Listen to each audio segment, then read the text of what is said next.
Welcome to Stories Cafe. I'm your host for today's mystery. We're joining Sherlock Holmes and Dr. Watson today in foggy Victorian London with the disappearance of the Dover Express. This is a tale of impossible, vanishing, sentient Tibetan secrets and the dangerous intersection of mystical knowledge with modern science. Before we begin, I would love to know where in the world you are tuning in from today. Let me know in the comments. Settle in with a warm cup of coffee. Stay curious.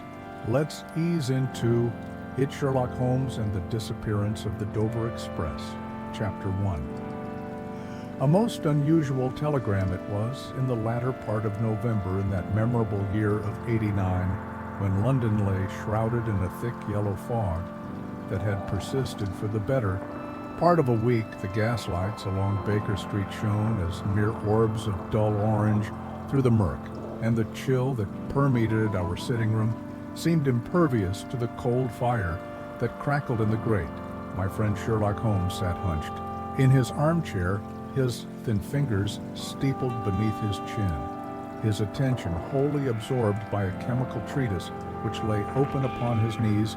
For 3 days he had barely stirred save to conduct some malodorous experiment at his chemical table, which had added such fumes to our already oppressive atmosphere that I had been driven to open the window. Despite the inclement weather, I had been attempting to read the latest medical journal, but found my attention wandering. The fog had brought with it a host of bronchial complaints to my practice, and I was weary from my rounds. Moreover, I confessed that a certain restlessness had taken hold of me, for it had been some weeks since Holmes had been engaged in a case of any significance, and I had begun to dread the black mood that inevitably descended upon him in the absence of intellectual stimulation. If, sensing my thoughts, Holmes suddenly closed his book with a sharp snap. "You are concerned about me, Watson," he said without looking up. "I am merely wondering if this fog will ever lift," I replied, though I knew the futility of dissembling before those keen gray eyes which now lifted to study my face. "You need not worry. I find this monograph on the coagulation properties of rare poisons quite stimulating," he said with a thin smile, though I confess that a problem of more immediate human interest would not be unwelcome. The words had scarcely left his lips when we heard the sharp peal of our doorbell, followed by hurried footsteps upon the 17 stairs that led to our quarters. A telegram said, "Holmes, straightening in his chair, delivered by a messenger who has run at least half a mile through the fog, judging by his pasta." "How could you possibly—" I began, but was interrupted by a knock at our door. Mrs. Hudson entered, bearing a yellow envelope upon a silver tray. "A telegram for Mr. Holmes," she announced. The boy who brought it was in such a state, all out of breath and dripping with the fog. Holmes nodded, as if this merely confirmed his expectations, and took the envelope with a word of thanks. He tore it open, and I observed a sudden sharpening of his gaze as he scanned the contents. "What is it, Holmes?" I inquired, noting the change in his demeanor. "It would appear, Watson, that the world has become a more interesting place in the last few minutes." He handed me the telegram, which read, "Come at once, stop due, express vanished. In Blackheath Tunnel. Stop 47 souls aboard. Stop train entered. Never emerged. Stop tunnel empty. Stop. Have found single glove with strange marking. Stop need your expertise. Stop Lestrade." I stared at the words, certain that I had misunderstood them. "Vanished an entire train with passengers? That's impossible." "Holmes, so one would think," he replied, springing to his feet with a sudden energy that transformed him. "Gone was the lethargic scholar of moments before, replaced by a man of action. And yet, if we eliminate the impossible, whatever remains, however improbable, must be the truth. But how could a train simply disappear? That, my dear Watson, is precisely the question." Holmes crossed to the window and peered out into the swirling fog. "The Dover Express is a substantial machine of iron and steel, weighing many tons, to say nothing of its human cargo. Its disappearance represents a problem of singular novelty. He turned back to me, his eyes gleaming with that familiar light I had come to associate with the beginning of a promising investigation. "What do you know of Blackheath Tunnel?" "Very little," I admitted. "It's not a particularly long tunnel, as I recall, just under a quarter of a mile." Holmes confirmed hardly sufficient distance in which to conceal a train assuming conventional methods. He glanced at the clock upon our mantelpiece. "The last train to Blackheath leaves in 40 minutes. I suggest you pack your medical bag. Watson, the fog is lifting in the southern parts of the city, but it will be a cold night." As he spoke, he was already moving with swift efficiency about the room, gathering various items and placing them in his pockets. His magnifying glass, a small measuring tape, a specimen box, and his ever-present notebook. "You believe there may be injured passengers?" I asked, already rising to collect my things. "I believe we must be prepared for any eventuality," Holmes replied, "including the possibility that we are dealing with a crime of unprecedented scale and ingenuity." As I hurried to my room to pack a small veil, I heard Holmes murmur to himself a single glove with a strange, marking most suggestive. 20 minutes later, we were in a hansom cab rattling through the foggy streets toward the station, embarking on what would prove to be one of the strangest adventures I have ever had the privilege to chronicle: the baffling affair of the Dover Express, Chapter 2, The Facts at Blackheath. The fog had indeed begun to lift as our train pulled into Blackheath Station. A thin, watery moon occasionally revealed itself through the racing clouds, casting a silvery light upon the scene which greeted us.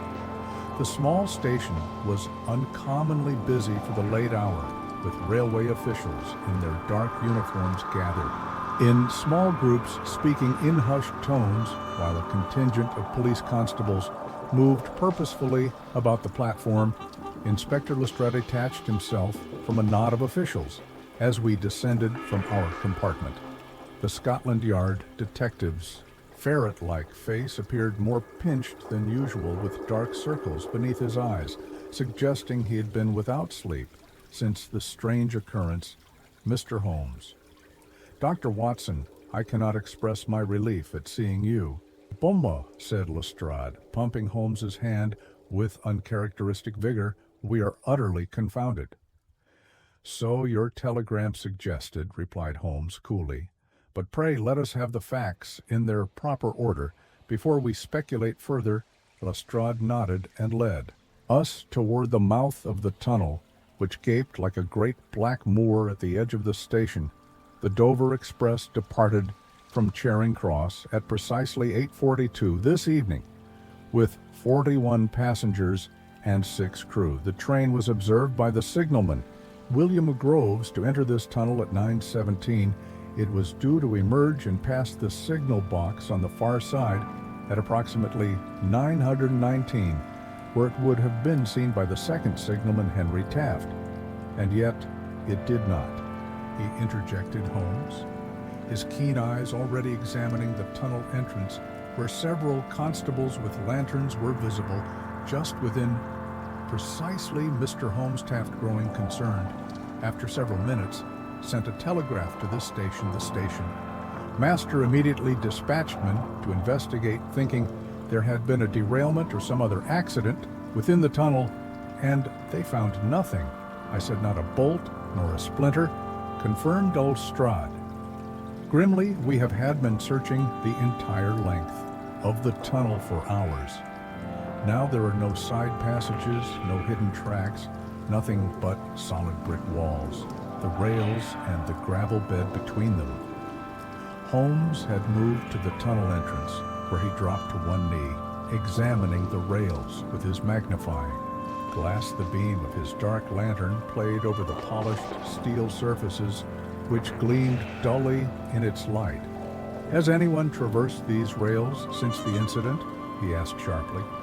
"Only the search parties," replied Lestrade, "and they have kept to the gravel path beside the tracks, Holmes nodded his attention, wholly focused on something which I could not perceive. He moved slowly into the tunnel, his body bent almost double. As he followed some trail along the rail, I observed that he paused occasionally to scrape some substance into one of his specimen envelopes. "Come, Watson," he called after a few minutes. "There is something here which deserves your medical opinion." I hurried after him.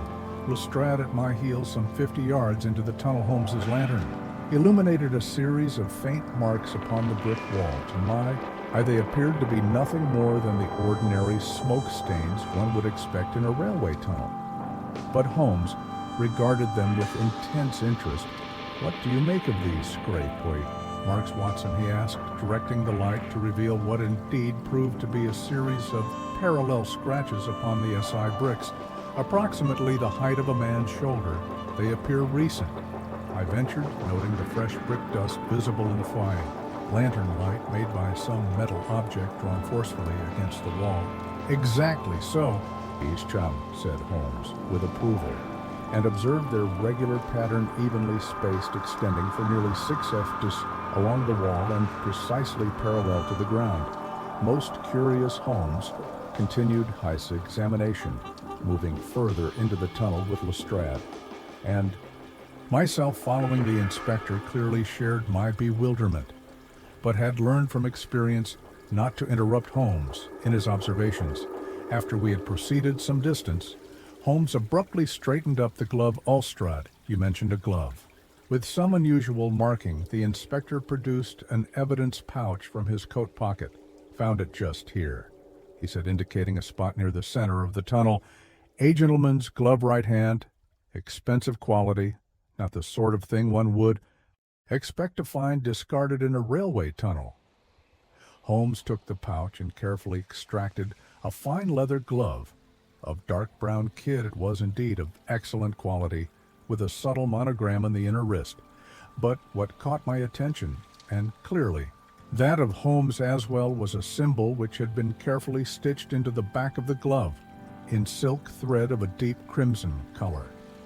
The design resembled nothing I had ever seen before, a complex arrangement of curved lines intertwined with what might have been Oriental characters. "Most singular," murmured Holmes, turning the glove over in his long fingers. "Tell me, Lestrade, what information do you have regarding the passengers?" "A complete manifest from the railway company," replied Lestrade. "Mostly businessmen." "And a few tourists, however?" he added with a significant look. "There was one passenger of particular note, Lord Arthur Harrington, carrying diplomatic papers to Dover, where he was to board the morning ferry to Killala." Holmes's eyebrows rose fractionally. "Indeed, that is a suggestive detail." He carefully returned the glove to its pouch and handed it back to Lestrade.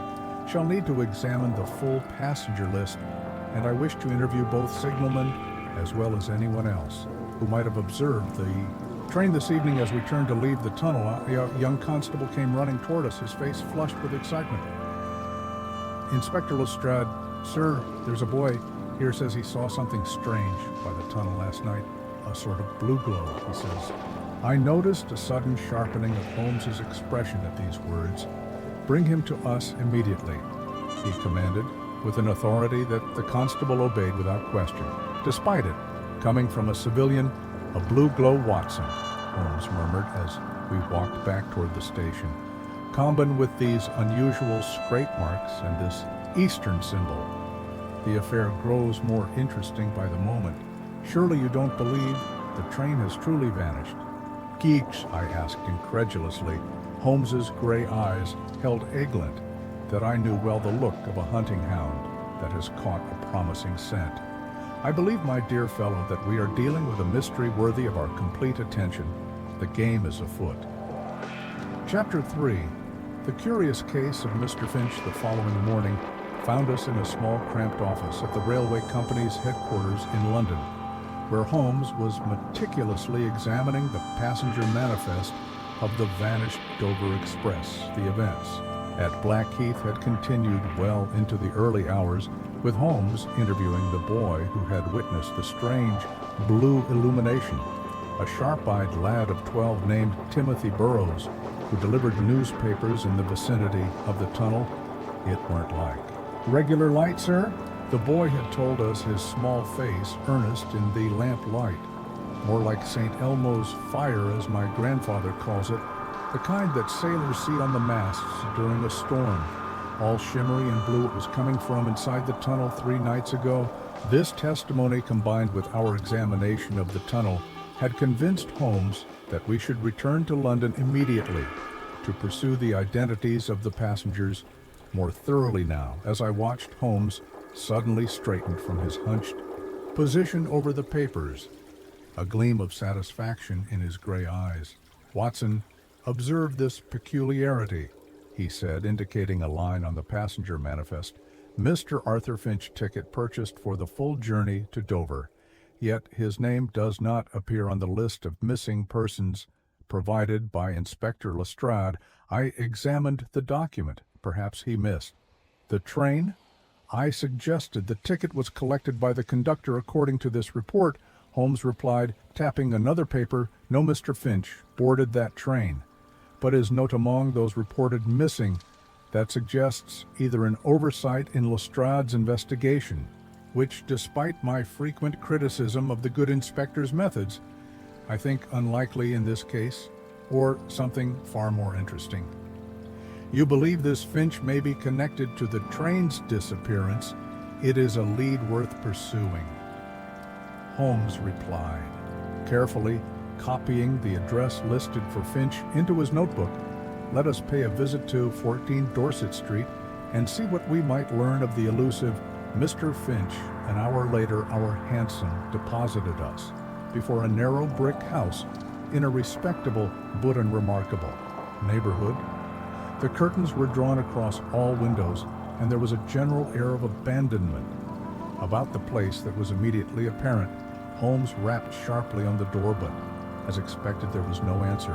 After a moment's consideration, he led me around to a small side alley where a narrow gate provided access to the rear of the house. "I fear we must take certain liberties with Mr. Finch's property," Holmes remarked, producing a small case of slender tools from his pocket. A moment later, the back door yielded to his expert manipulation, and we found ourselves in a small, cluttered kitchen. The interior of the house confirmed our initial impression. It had been vacated in haste. Drawers stood, half-open papers were scattered about, and a thin layer of dust had begun to settle on all surface. Holmes moved through the rooms with swift efficiency, his keen eyes taking in every detail. "Observe, Watson," he said, indicating a series of marks upon the floor of what appeared to be a small study. "Heavy equipment has been moved recently, scientific apparatus, judging by these chemical stains upon the wood." Heck knelt, suddenly running his fingers along a section of floorboard, and here a hiding place. Beneath the floor, with deft movements, he pried up a loose board, revealing a small cavity beneath. From this space, he extracted several folded papers, which he spread upon a nearby desk, most illuminating.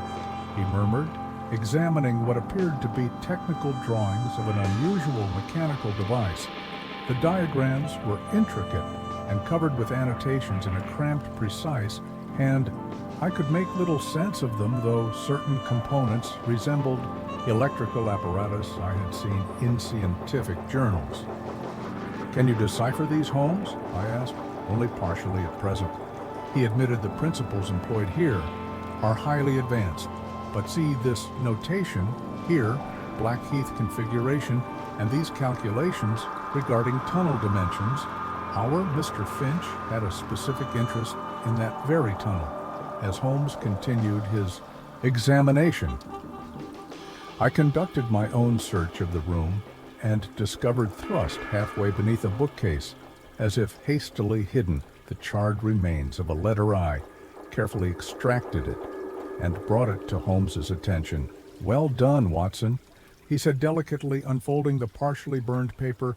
"Must proceed with the Blackheath experiment. Despite concern, unprecedented opportunity, effects cannot be predicted with certainty." He read from the fragments, The signature is burned away, but the letterhead, though partially destroyed, bears a German address. German agents? I suggested, recalling Lord Harrington's diplomatic papers. It is too early to draw definitive conclusions, Holmes cautioned, though I could see the theory had not Chio escaped his consideration. Let us complete our search. We spent another half hour examining the house, finding further evidence of scientific work and hasty departure, but nothing that revealed Finch's current whereabouts or the nature of his experimentes. We prepared to leave. A timid knock came at the front door. Holmes motioned me to silence and approached the door cautiously. Upon opening it, we discovered an elderly woman with a concerned expression. "Oh, I thought perhaps Mr. Finch had returned," she said, clearly surprised to see strangers in her neighbor's home. Mrs. Holmes inquired politely. "Mrs. Whitaker, I live next door. Are you associates of Mr. Finch?" In a manner of speaking, Holmes replied smoothly. "I am assisting him with certain affairs during his absence. May I ask when you last saw him?" 3 days ago, the woman replied promptly.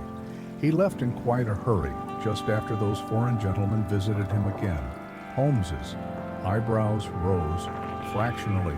"Foreign gentlemen, you've observed them before?" "Oh, yes, 3 or 4 times in recent weeks. Speaking German they were. I recognized it from my late husband's business associates. Very serious looking men, not at all friendly. The last time there seemed to be quite a heated discussion. I heard raised voices, though I couldn't understand the words. Of course, Holmes asked several more questions, but Mrs. Whitaker could provide little additional information of value. After thanking her, we departed Holmes, immediately hailing a cab to return us to Baker Street. "The pieces begin to arrange themselves, Watson," he remarked as we rattled through the London streets. "A scientific experiment, German involvement, a diplomatic courier, and a train that vanishes without trace. The puzzle grows more complex, yet more defined. And more dangerous, I should think," I added. Holmes nodded, his expression grave indeed. "I believe our next avenue of inquiry must be the Blackheath Historical Society. There is something about that tunnel, some quality that made it the focus of Finch's experiment. We must discover what secrets it holds." Chapter 4. The Blackheath Historical Society. The Blackheath Historical Society occupied a modest Georgian building set back from the main road, its weathered stone facade speaking of an institution more concerned with the past than with its own appearance. We arrived shortly after noon, having spent the morning in consultation with Holmes's brother, Mycroft, who had received our urgent message with his customary efficiency. "I can tell you this much," Mycroft had said, his corpulent form ensconced in his favorite chair at the Diones Club.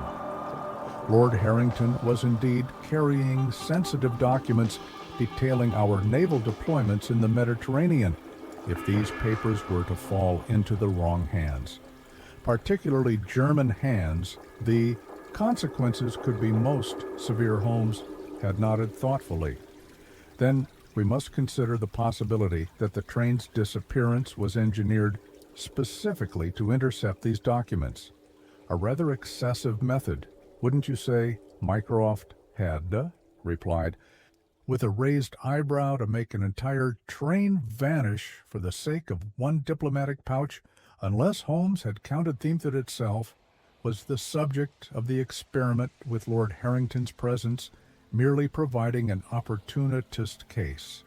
This troubling hypothesis occupied my thoughts as we were greeted by Mr. Edwin Blackwood, the elderly curator of the Historical Society, a small-stooped man with bright, inquisitive eyes, magnified by spectacles of considerable thickness. "Mr. Holmes, what an unexpected honor," he exclaimed, leading us into a room lined with glass cases displaying local artifacts.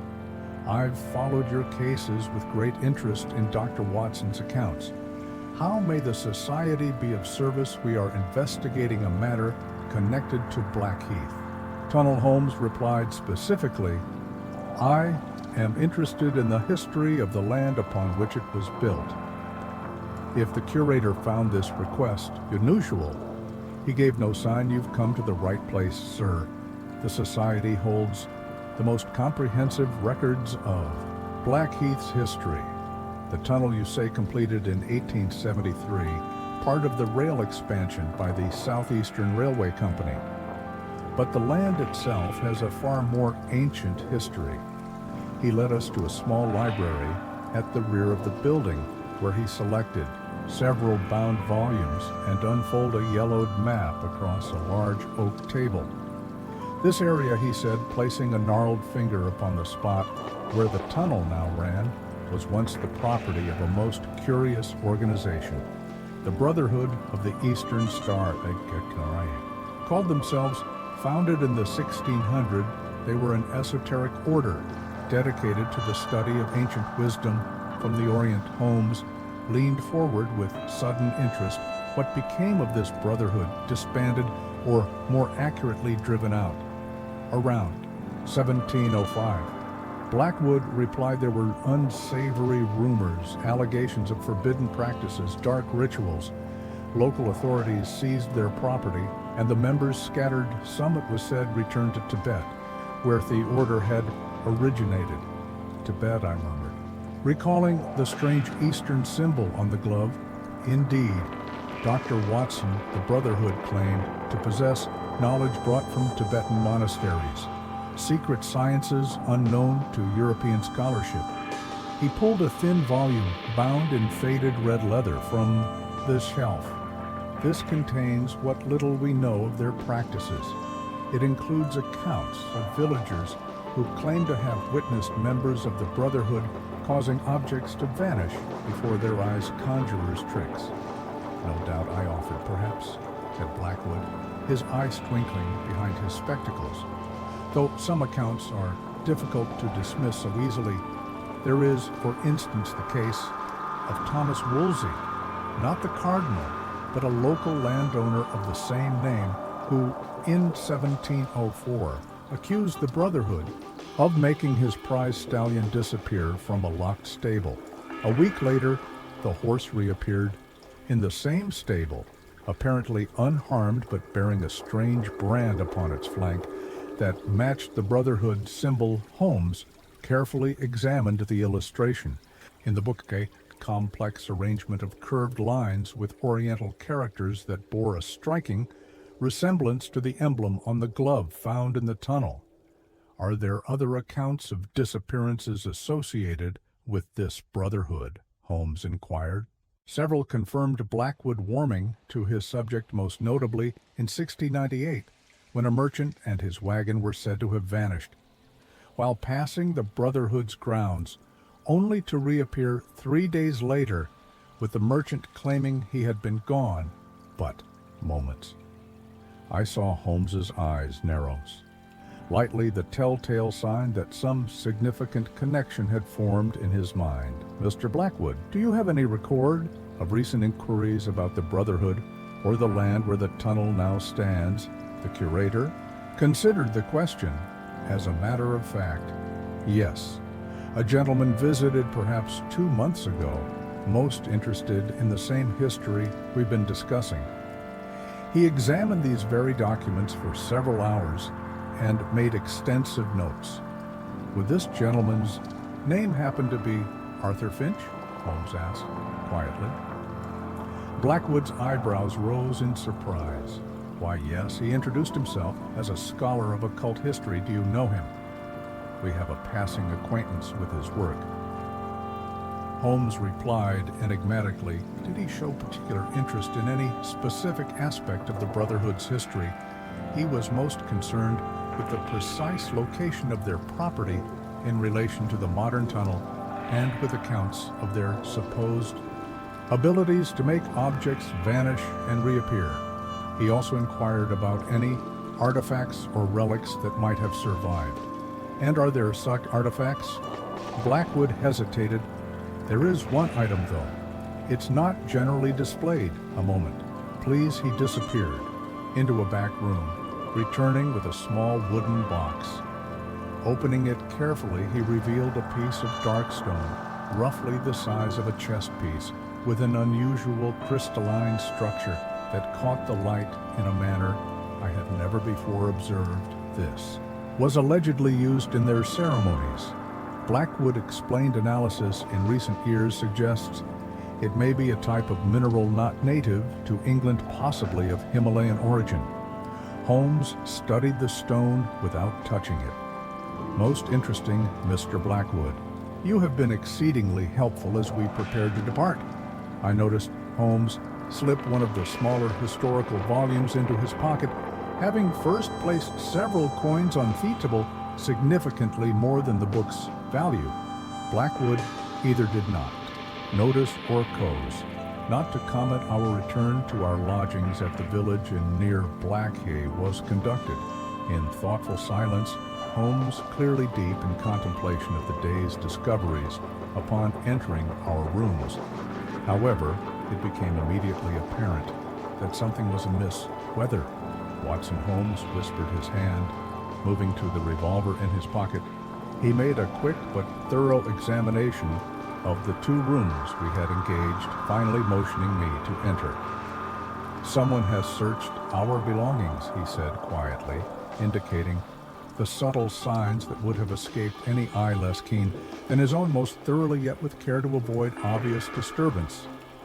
What were they seeking? I asked. Information, no doubt, as to how much we have learned, Austin. Holmes replied, examining the lock on the door, which showed no signs of forced entry, but they have left us a message as well. He pointed to the mirror above the washstand, where spidery characters had been traced in the dust, the same Oriental script we had seen on the glove and in the historical records of the Brotherhood of the Eastern Star. A warning, Watson Holmes said grimly. We are moving in dangerous waters, and someone wishes us to retreat to the shore, but the tide of mystery draws. You sever deeper, and I have no intention of turning back.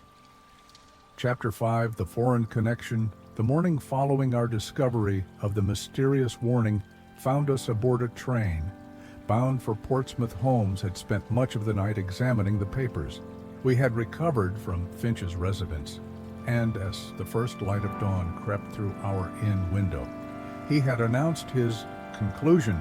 We must follow the scientific thread of this investigation.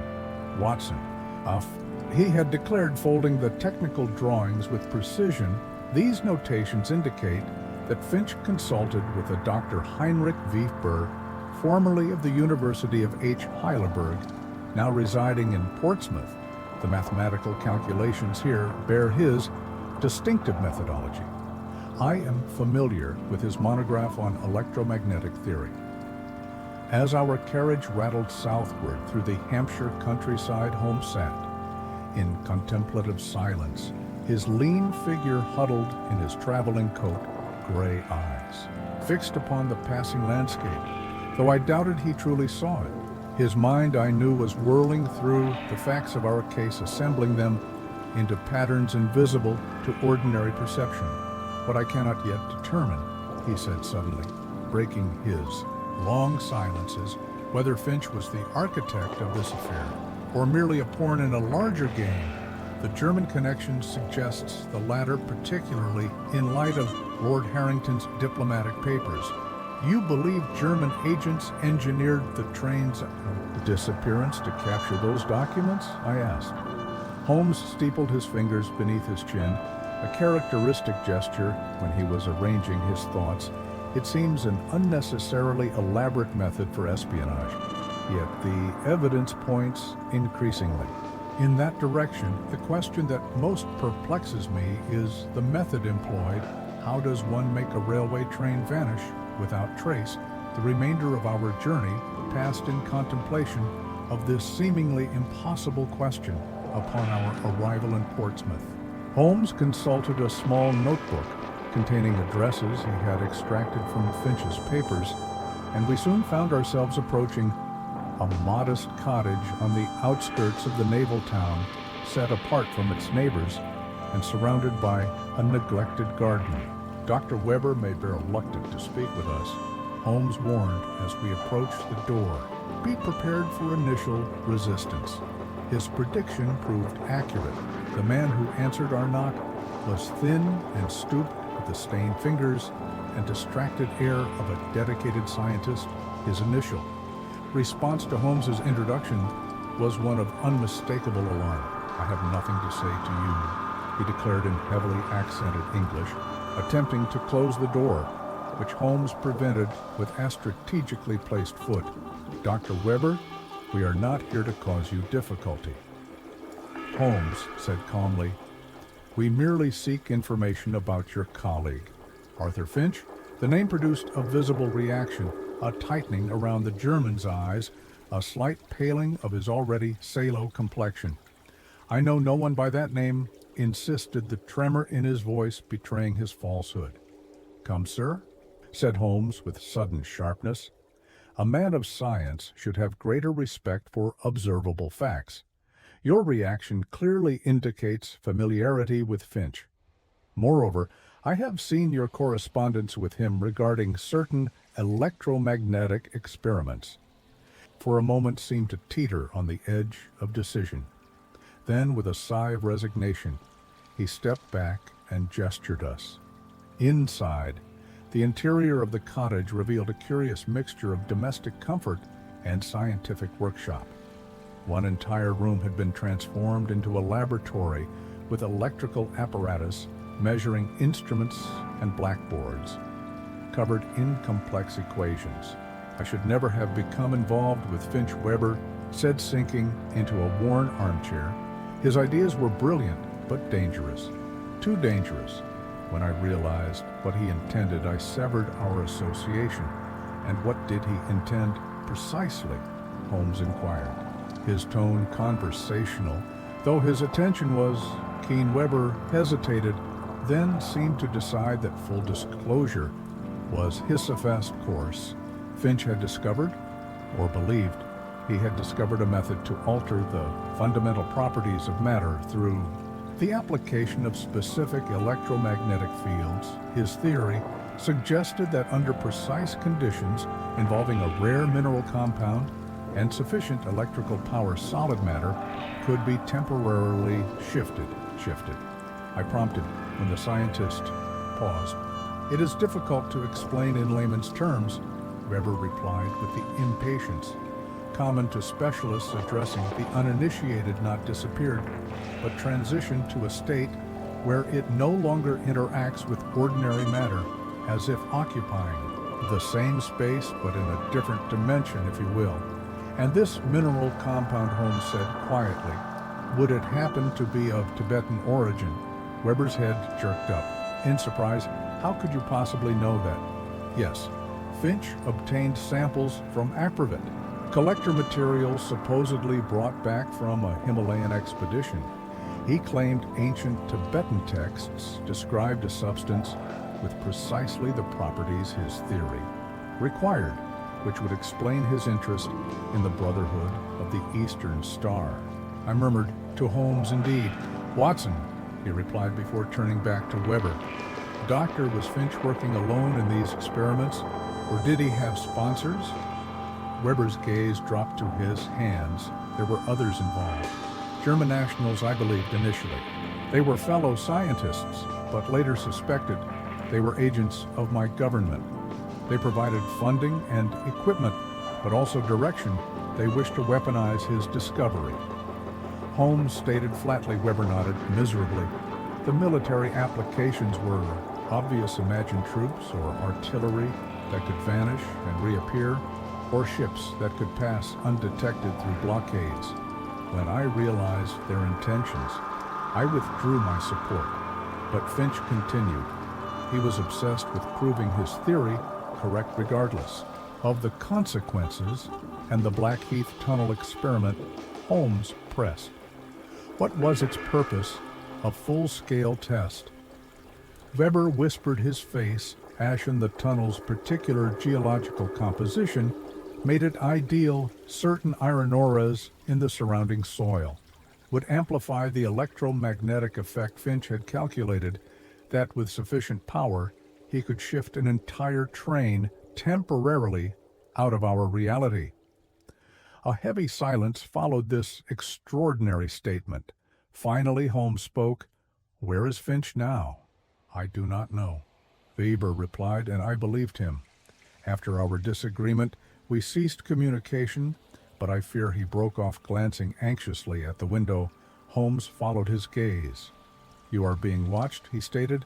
"Since Finch's experiment?" "Yes, men, I do not know. Observe my home. I have received warnings not to speak of what I know." Weber's hands trembled. "You must leave. It is not safe for any of us." As if to confirm his words, a shadow moved across the window. "Brief but unmistakable, Watson," Holmes said quietly.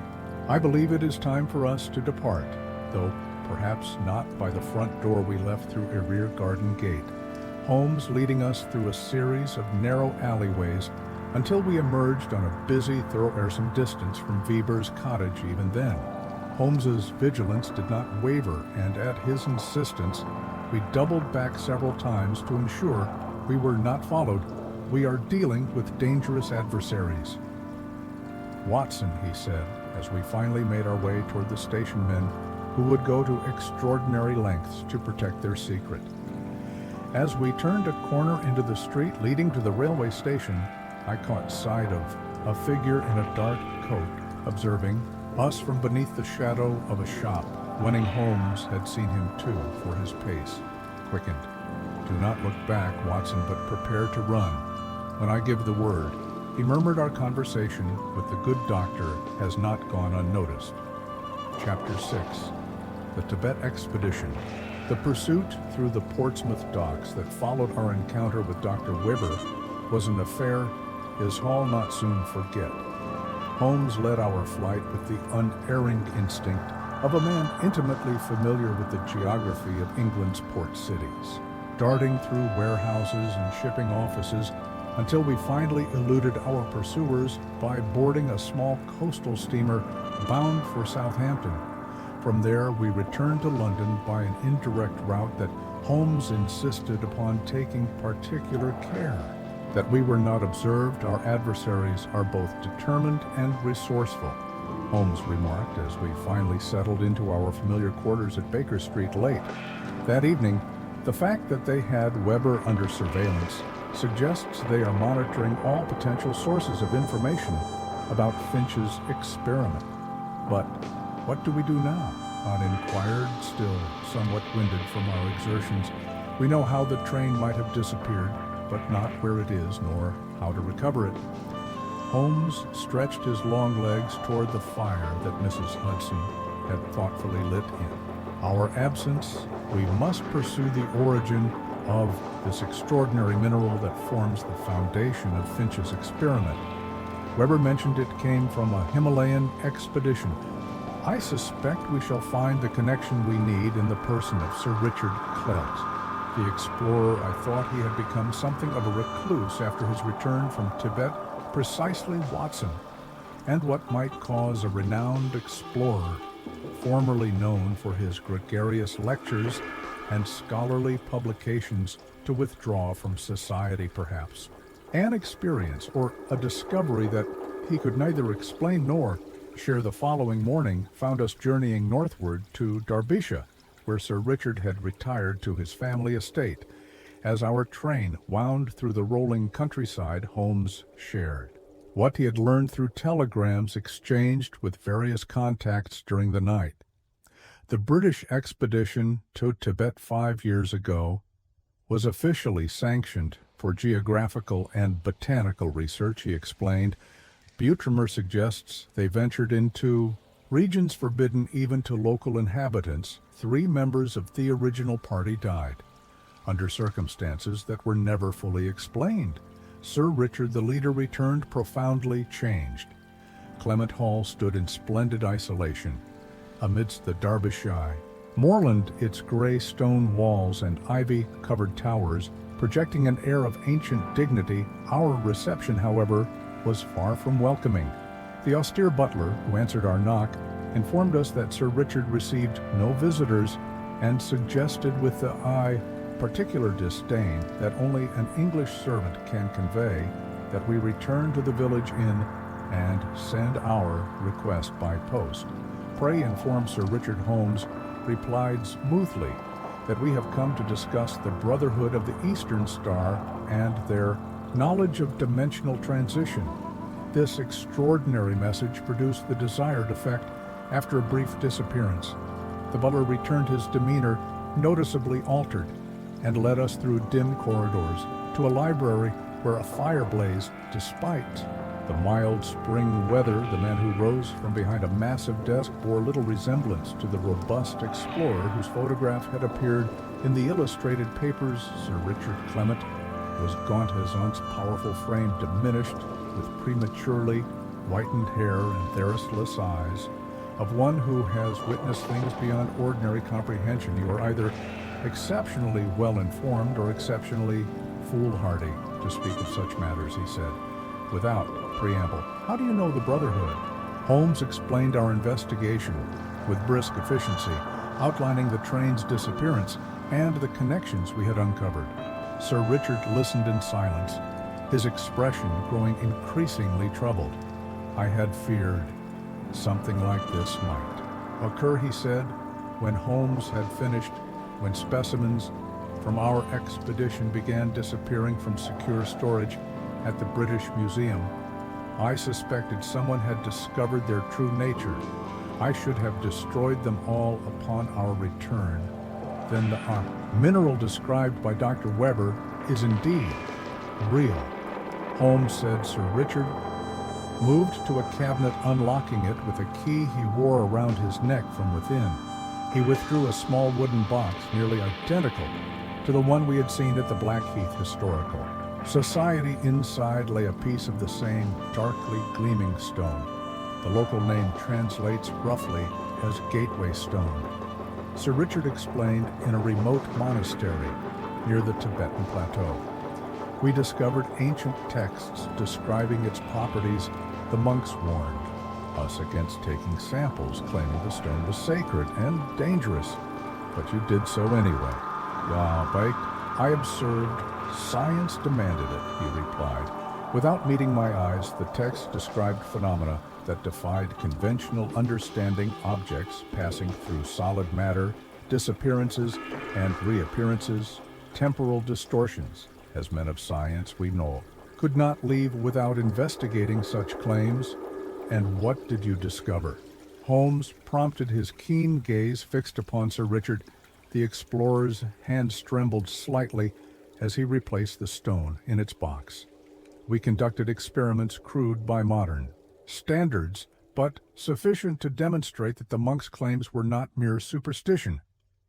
An electrical charge applied to the stone under specific conditions produced effects. Objects placed within the field would vanish for brief periods before reappearing. Sometimes they returned, changed, sometimes not at all. And your colleagues who died during the expedition? Holmes asked quietly. Sir Richard's face contracted with pain. Jenkins volunteered to enter the field, himself convinced the effect would transport him only temporarily. He vanished before our eyes. 2 days later, his body reappeared, perfectly preserved, yet without life, as if he had been suspended Hampton. And Forrester died attempting to recreate the experiment. With a larger piece of the stone, there was an unexpected energy discharge. They were incinerated. His voice had fallen to little more than a whisper when we returned to England. I secured the remaining samples in the British Museum's geological collection, disguised as ordinary mineral specimens. Burned most of our notes and retreated. Here, haunted by what we had witnessed and what it might mean in unscrupulous hands, yet someone has rediscovered your findings. Holmes said, a man named Arthur Finch. I received a visitor by that name. Nearly a year ago, Sir Richard confirmed he claimed to be writing a monograph on Tibetan artifacts. His questions seemed scholarly, but in retrospect, too specific. Shortly afterward, I learned that certain specimens were missing from the museum. Holmes leaned forward intently. And the Brotherhood of the Eastern Star, how are they connected to this Tibetan knowledge? The texts we discovered mentioned an ancient order that carried their secrets westward, centuries ago establishing enclaves throughout Europe. Such enclave was reportedly established in England. The symbol we found inscribed on the monastery walls matches descriptions I've since found of the Brotherhood's emblem. As Sir Richard spoke, I noticed a shadow pass across one of the library's high windows, too large for a bird, too deliberate for a cloud. Holmes had seen it too, for he rose suddenly to his feet. Sir Richard, I believe your home is under observation. Is there another exit from this room? The explorer's face paled. A small door behind that tapestry leads to the gardens, but why? His question was answered by the sound of breaking glass from somewhere in the house, followed by raised voices. It appears, said Holmes grimly, that the guardians of this secret have followed us here. I suggest we depart with haste. One moment, Sir Richard said, thrusting the box containing the stone into Holmes's hands. Take this. It may be your only hope of reversing what Finch has done, but beware its power. It is unpredictable. Watson, your revolver, Holmes said sharply, as the sounds of disturbance grew. Nearer I drew my service weapon as Holmes guided us toward the concealed door. Sir Richard, following with surprising agility, for Rome so diminished as we slipped into the gathering dusk of the garden. I glimpsed through the library window a figure, unlike any I had expected, a man in Western clothes, but with unmistakably Tibetan features, wielding what appeared to be a short staff of unusual design. Chapter 7 returned to Blackheath. Our escape from Sir Richard Clement's estate was a narrow affair that tested even Holmes's considerable resources. The Tibetan intruder proved remarkably agile, pursuing us across the moonlit gardens with a silent determination that spoke of extensive training. Only by splitting up momentarily a stratagem Holmes improvised with characteristic Kaplan did we manage to elude him and make our way to the village in where we had left our luggage. We dare not linger, Watson, Holmes declared as we hastily gathered our belongings. Our pursuers have demonstrated both persistence and considerable reach. We must return to London immediately. A fortuitous late train carried us southward, though Holmes insisted we remain vigilant, changing compartments several times during the journey. By dawn, we had reached Baker Street, where Holmes immediately set about transforming his chemical corner into an improvised laboratory. The mineral sample Sir Richard provided may be the key to the entire affair, he explained carefully, removing the stone from its wooden container. If Finch has indeed used this substance to somehow displace the Dover Express into another dimension, then understanding its properties may allow us to reverse the effect for the Osh. Next 2 days, Holmes immersed himself in a series of experiments that filled our rooms with acrid fumes and occasional flashes of uncanny blue light. Mrs. Hudson's protests were silenced only by Holmes's grave assurance that his work might save numerous lives. I assisted where I could, though much of the technical aspect remained beyond my comprehension. On the evening of the second day, Holmes sat back from his apparatus with an expression of grim satisfaction. I believe I begin to understand the principles at work, he announced, rubbing his greened eyes. This mineral possesses electromagnetic properties unlike any known to conventional science when subjected to specific electrical currents. It creates what one might term a field of displacement that temporarily shifts matter into a state that no longer interacts with our physical world. Like Weber suggested, I noted yes, though his understanding was incomplete. The effect is not merely spatial but temporal as well. Objects or persons caught within this field experience time differently. What might seem moments to them could be days or even weeks in our experience. Then the passengers on the train may be entirely unaware of their predicament. Holmes finished to them. The journey continues in what appears to be normal fashion, though they travel through a dimension adjacent to our own. But can't they be brought back? I asked the human implications, suddenly overwhelming the scientific wonder. Holmes' expression grew more troubled. That is the question that has occupied me these past hours. According to my calculations, the effect should be temporary. The natural laws of our universe exert a constant pull, tourist or displaced matter to its proper state. Yet Finch must have found a way to maintain the displacement using the unique properties of the Blackheath Tunnel. I suggested, recalling Weber's comments, precisely the iron ore composition in the tunnel walls, combined with the electromagnetic field generated by his apparatus, has created a sustained displacement effect. Holmes consulted a series of calculations scrolled across several sheets of paper. But if my theory is correct, a similar apparatus properly calibrated and activated under specific conditions might counteract the displacement, essentially pulling the train back into our dimension. And you can construct such an apparatus with certain materials? Yes, I have already sent telegrams to obtain the necessary components. Holmes stood and stretched his lean frame, the effects of 2 days' intense concentration evident in his haggarded appearance. There is, however, another factor to consider. The meteorological conditions must match those of the night. The train disappeared. My calculations suggest that a similar atmospheric electrical potential is necessary. As if in answer to this requirement, a distant rumble of thunder penetrated the closed windows of our lodgings. Holmes crossed to the window and gazed out at the gathering storm. "Fortune favors us, Watson," he said with sudden energy. "A spring thunderstorm approaches London from the southwest, the same direction and pattern as the night of the disappearance. If my calculations are correct, conditions at Blackheath will be nearly identical within the next 12 hours. Then we must prepare to return to the tunnel," I said. Holmes nodded. "I must complete the assembly of this device first." He gestured to what appeared to be a modified electrical generator connected to a brass framework holding several pieces. "Of the Tibetan mineral we shall depart for Blackheath at dusk."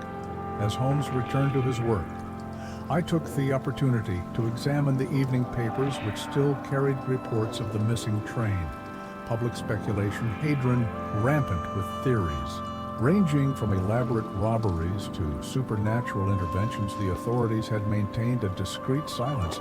Beyond acknowledging the ongoing investigations, early evening, the storm had reached London, lashing the windows with sheets of rain. Driven by a rising wind, Holmes had completed his apparatus, a compact but sturdy device that could be transported in a large veil, though its weight necessitated careful handling. We must avoid detection. Watson, Holmes cautioned as we prepared to depart. Both the German agents and our Tibetan friends will be alert to any activity.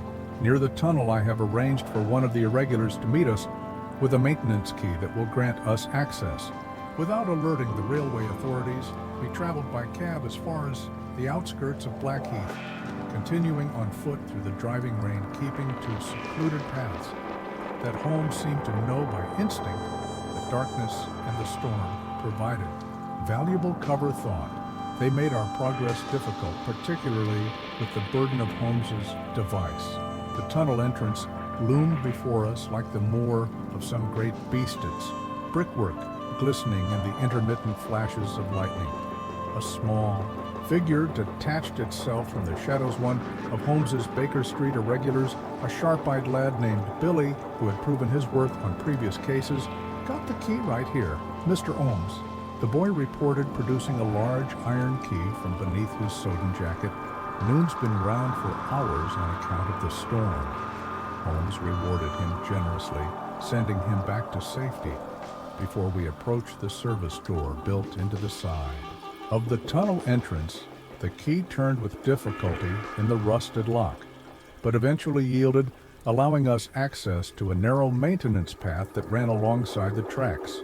Inside the tunnel was pitch dark, save for our lantern and the occasional flash of lightning visible from the entrance. The air hung heavy with the scent of damp stone and metal, and the thunder echoed ominously through the curved passage. This way, Holmes directed, consulting a small compass before leading us deeper into the tunnel. According to my calculations, Finch's device should be approximately 200 YDA from the entrance, where the concentration of iron ore in the surrounding soil reaches its maximum. We proceeded cautiously, our footsteps muffled by the gravel underfoot. The beam of our lantern illuminated the gleaming rails which stretched ahead in perfect parallel, lines that seemed to converge in the darkness beyond. "Listen, Watson," Holmes whispered suddenly, halting our progress. "Do you hear it?" I strained my ears at first, detecting nothing but the distant rumble of thunder. Then, gradually, I became aware. Oh, another sound, a faint but distinct mechanical humming emanating from somewhere ahead in the darkness. Finch's apparatus. Holmes breathed, his face illuminated by a sudden flash of lightning that penetrated even this far into the tunnel. It still functions, which means the train remains in displacement. Come, we must hurry. We have little time to counteract the effect as we advance toward the source of the humming. The atmosphere within the tunnel seemed to change subtly. The air felt charged, making the hair on my arms stand on end, and occasional wisps of blue luminescence similar to the glow described by the boy Timothy danced along the rails. "Holmes," I whispered urgently, "I believe I hear something else, something like the distant approach of a train." My friend's grip tightened on my arm. "You are not mistaken, Watson," he replied, his voice taut with controlled excitement. "I hear it too. If I am correct, we are about to witness the impossible, the ghost of the Dover Express returning to the precise point of its displacement." Chapter 8. The train that never was. The ghostly sound of an approaching train grew more distinct as Holmes led me deeper into the tunnel, our lantern casting long shadows against the curved brick walls. The strange blue luminescence had intensified, dancing along the rails like ethereal foxfire and casting the entire passage in an unearthly glow. "There!" Holmes exclaimed suddenly, directing the beam of our lantern toward a recess in the tunnel wall. What we discovered might have passed for ordinary maintenance equipment to an untrained eye, but Holmes immediately identified it as Finch's apparatus, a modified electrical generator, connected to an elaborate framework of copper coils and brass fittings with several pieces of the Tibetan mineral strategically placed within the assembly. The device hummed with power, and occasional sparks of blue energy crackled between the components. "Ingenious," Holmes murmured, examining the apparatus without touching it. "Finch has connected his device to the telegraph lines that run through the tunnel, drawing continuous power to maintain the displacement field. But see here, Watson, signs of hasty assembly and recent damage. Indeed, portions of the device appeared scorched, and several connections had been crudely repaired. Something went wrong with the initial experiment." Holmes continued, his voice raised to be heard above the increasing sound of the phantom train and the growing storm outside the tunnel. "The displacement occurred as planned, but the apparatus was damaged in the process. Finch may not have been able to reverse the effect, even had he wished to do so. But where is Finch himself?" I asked, glancing nervously down the tunnel where the blue glow seemed to be coalescing into a shimmering wall of light. "A most pertinent question," replied Holmes, turning toward a dark shape I had overlooked in the shadows beyond the device. Directing our lantern in that direction revealed the tragic answer. Arthur Finch lay sprawled on the tunnel floor, his body contorted in a manner that suggested a violent death. Holmes knelt quickly beside the corpse, his practiced eye taking in the details of the man's demise. "Dead approximately 1 week," he announced. "Electrocution is the most probable cause, though there are also signs of a struggle, defensive wounds, on the hands, and a blow to the temple. He was not alone. When the experiment went airy, the German agents I suggested, most likely they would have wanted to secure both Finch and his creation. But something went catastrophically.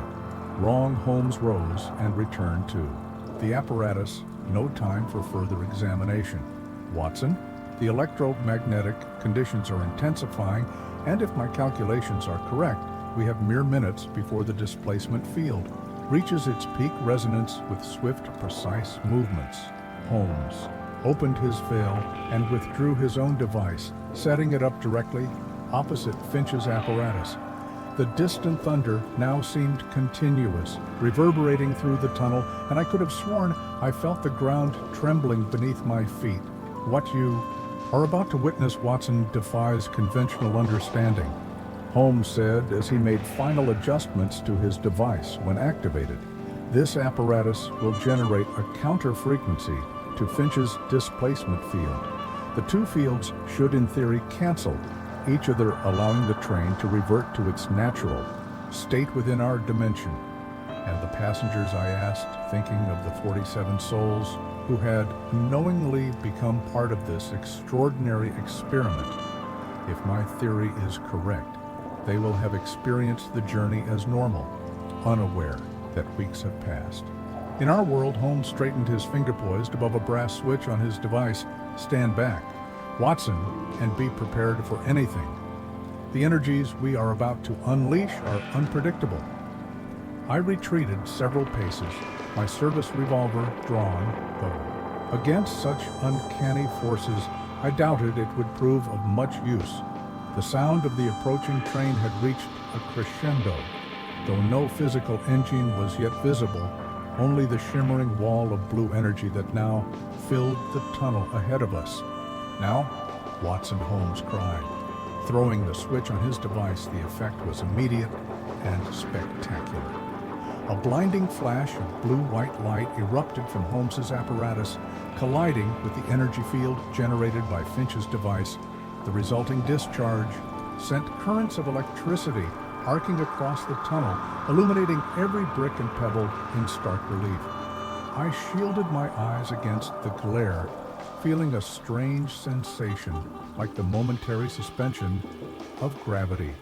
Then came a deafening roar, not of thunder, but of iron wheels on rails, and the unmistakable sound of a steam engine at full pressure through the dissipating light of the energy discharge.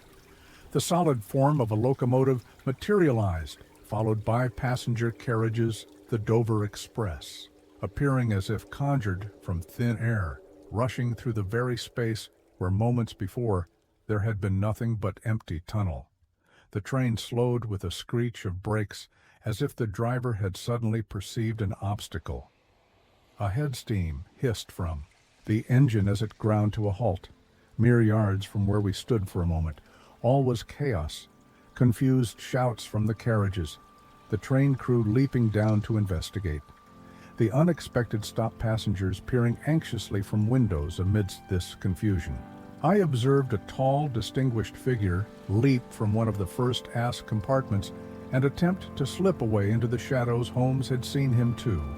"Lord Harrington, I presume," he said loudly, stepping forward to block the man's path, or should I say, Colonel Vera Schulzer of German military intelligence. Your diplomatic papers would make interesting reading. I have no doubt the man froze, then reached inside his coat. I raised my revolver, but Holmes was faster with a swift movement worthy of his. Boxing days, he struck the impostor on the jaw, sending him sprawling to the tunnel floor. You'll find his real identity papers in his left inside pocket. Watson, Holmes directed as I moved to secure the stunned agent, along with whatever naval intelligence he was tasked with delivering to his masters as railway officials. And bewildered passengers gathered around us. Holmes quickly took charge of the situation, sending for Lestrade, while ensuring that none left the scene. The passengers, as he had predicted, were utterly unaware of their extraordinary displacement to them. The journey had proceeded normally until the unexpected stop in the tunnel. It is most extraordinary.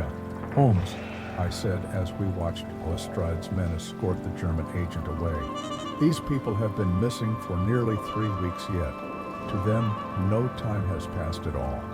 The human mind rationalizes what it cannot comprehend, Holmes replied, observing the milling passengers with a thoughtful expression. By tomorrow, most will have convinced themselves they experienced nothing more than a routine delay. Few wish to confront the possibility that our understanding of the universe is far from complete. Later, as we stood in the pre-dawn light outside the tunnel, watching the delayed Dover Express finally continue its journey, Holmes revealed the final piece of the puzzle. I discovered this in a hidden compartment of Finch's device. "Here," he said, handing me a small journal, his notes on the experiment, including his eventual realization that he was being used by German agents. It appears he attempted to sabotage his own creation when he understood the military applications they intended and died for his conscience. I observed solemnly, indeed. The whether at the hands of his German employers or the Tibetan guardians who sought to protect their ancient secret, we may never know. With certainty, Holmes gazed thoughtfully at the rising. Some mysteries, Watson, are perhaps better left unsolved. I believe this particular case falls into that category, and Finch's apparatus, inquired, already dismantled and secured, along with my own device and all remaining samples of the mineral. My craft will ensure they are placed beyond reach of those who might misuse them. Holmes's expression was grave. There are forces in this world that mankind is not yet ready to harness. Watson, some boundaries of knowledge were perhaps meant to remain uncrossed as we walked away from Blackheath Tunnel, leaving behind the site of one of the strangest cases in our long association. I could not help but reflect that, for all his dedication to cold reason and scientific method, Sherlock Holmes possessed the wisdom to recognize when even he stood at the threshold of mysteries beyond human comprehension. Thanks for joining us for the disappearance of the Dover Express. Did you suspect the German spy posing as Lord Harrington before Holmes revealed his true identity? Let me know your thoughts in the comments. If you enjoyed this adventure with Sherlock Holmes and Dr. Watson, don't forget to hit subscribe for more mysteries daily. Until next time, remember, Holmes is wisdom. When you eliminate the impossible, whatever remains, however improbable, must be the truth.